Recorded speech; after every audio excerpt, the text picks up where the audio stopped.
আসসালামু আলাইকুম। আজকে আপনাদের দেখাবো চেস্টের ৬টা ওয়ার্কআউট। যে ৬টা ওয়ার্কআউটে আপনাদের চেস্ট খুব ডেভেলপ হবে যদি আপনারা সেই ওয়ার্কআউটগুলো ঠিকমতো করতে পারেন। তো চলেন যেয়ে দেখে আসি।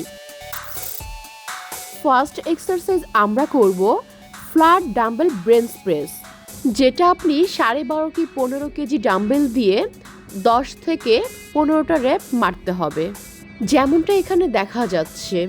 আর পিঠটা একটু উঁচু থাকবে আর চেস্ট বরাবর ডাম্বেলটা উঠাতে হবে এবং নামাতে হবে।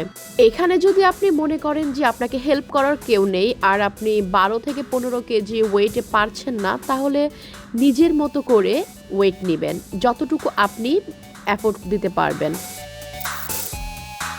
দেন সেকেন্ড এক্সারসাইজ হলো গিয়ে ইনক্লাইন্ড বেঞ্চ প্রেস। আর ডাম্বেল নিয়ে 10 কি 12 কেজি ওয়েটের ডাম্বেল নিয়ে আপনি সেম আকারে শোবেন। এটা একটু উঁচু থাকবে, ইনক্লাইন্ড থাকবে। তারপরে চেস্ট বরাবর উপরে ডাম্বেল উঠাবেন এবং প্রেস করবেন, আবার নামাবেন, প্রেস করবেন। এভাবে 12 কি 15 রেপ আপনাদের করতে হবে।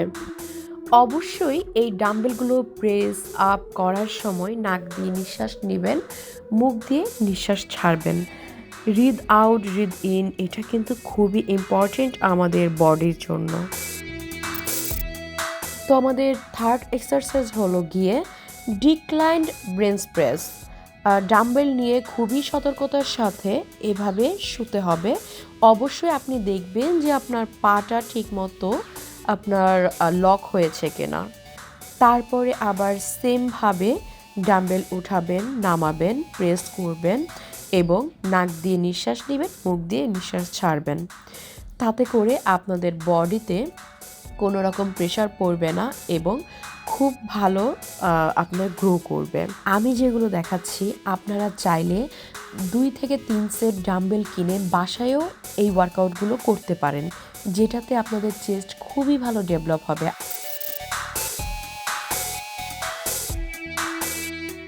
এটা হলো গিয়ে ফোর্থ এক্সারসাইজ ফ্লাই। এইটাও বেঞ্চে করছি আমরা। আপনারা 5 থেকে 7 কেজি ওয়েট নিয়ে এটা করতে পারেন। আপনারা যদি 3 থেকে 4 সেট ডাম্বেল কিনেন, এটা বাসায়ও করতে পারেন, জিমেও করতে পারেন, যে কোনো জায়গায় এই এক্সারসাইজগুলো আপনারা করতে পারেন। এটা অনেক ইজিভাবে আপনাদেরকে আমি দেখাচ্ছি।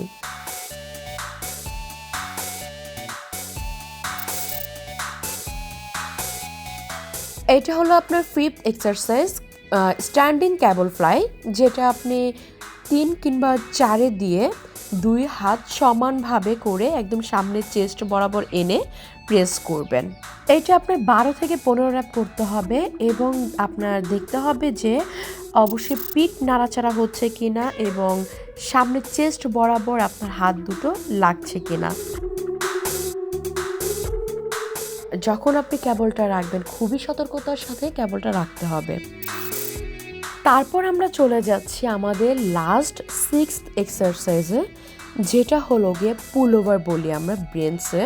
ডাম্বেল দিয়ে মাথার পিছনে ডাম্বেলটা নিয়ে চেস্ট বরাবর এসে একটু হালকা প্রেস করতে হবে। এইটা একটু হ্যাভি ওয়েট দিয়ে করলে ভালো হয়, যেমন 15 থেকে 20 কেজি ওয়েট যদি আপনি নেন, নিয়ে যদি এটা করতে পারেন অনেক ভালো হবে। আর এটা অবশ্যই আপনি পিছন থেকে হাতটা এনে চেস্ট বরাবর এনে হালকা একটু প্রেস করতে হবে, তাহলে আপনার রেজাল্টটা খুব তাড়াতাড়ি আসবে। এই হলো আমাদের 6টা এক্সারসাইজ, যেগুলো খুবই ইজি। আপনার যদি ট্রেনারও না থাকে আপনারা এটা একা একা করতে পারবেন। তো আজকে এই পর্যন্তই, দেখা হবে নেক্সট ভিডিওতে। টাটা।